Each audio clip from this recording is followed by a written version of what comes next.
అది పంట అయినా లేకపోతే కుటుంబంలో పిల్లల విషయంలో అయినా మరొకటైనా సరే మీరు బహుగా ఫలించాలంటే యేసయ్య మాట మనం వినాలి.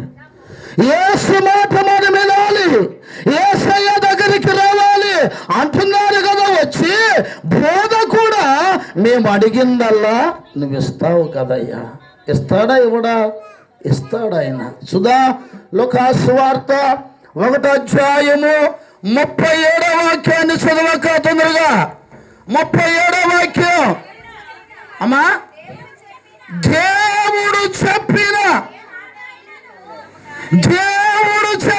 ఏ మాట అయినంట, అది మంచి అయినా చెడైనా సరే, అమ్మా నువ్వు చెడ్డ పనులు చేసావు, అరబై నువ్వు చెడ్డ మార్గంలో తిరిగావు అని చెప్పాడు అనుకోండి, అది చెడే. అవునా కదా?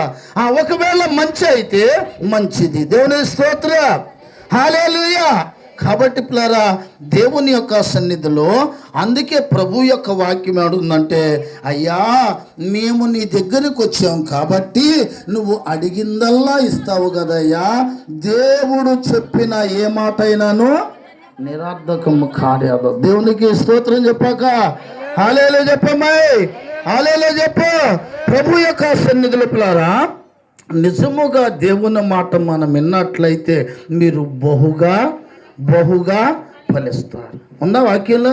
బహుగా ఫలిస్తారు, బహుగా ఆశీర్వదింపబడతారు, బహు ఆనందముతో మీరు ఇదిగో సర్వోన్నతమైన స్థలములలో దేవునికి మహిమ, ఆయనకి ఇష్టమైన బిడ్డలకి ఎవరు ఇష్టంగా వాక్యాలు వింటామో, ఎవరు ఇష్టముగా ఉంటామో, ఎవరు ఆయన వైపు చూస్తామో, ఎవరు ఆయన దగ్గరకు వస్తామో అట్టి వారికంట దేవుడు బహుగా దీవిస్తాడు.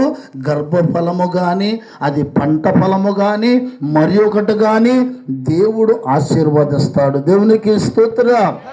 అందుకంటాడు అక్కడ, దావీదు కుమారుడా నన్ను దాటిపోబాకయ్యా. నన్ను దాటిపోతే అయ్యా ఇదిగో నా తండ్రి నాకు ప్రయోజనం ఉండదయ్యా, నాకు లాభం ఉండదయ్యా, నా కడుపు పంట పండదయ్యా. అయ్యా దావీదు కుమారుడా నువ్వు నన్ను విడిచిపెట్టబాక, దాటిపోబాక. దేవుని యొక్క నామమును బట్టి పిల్లరా మనం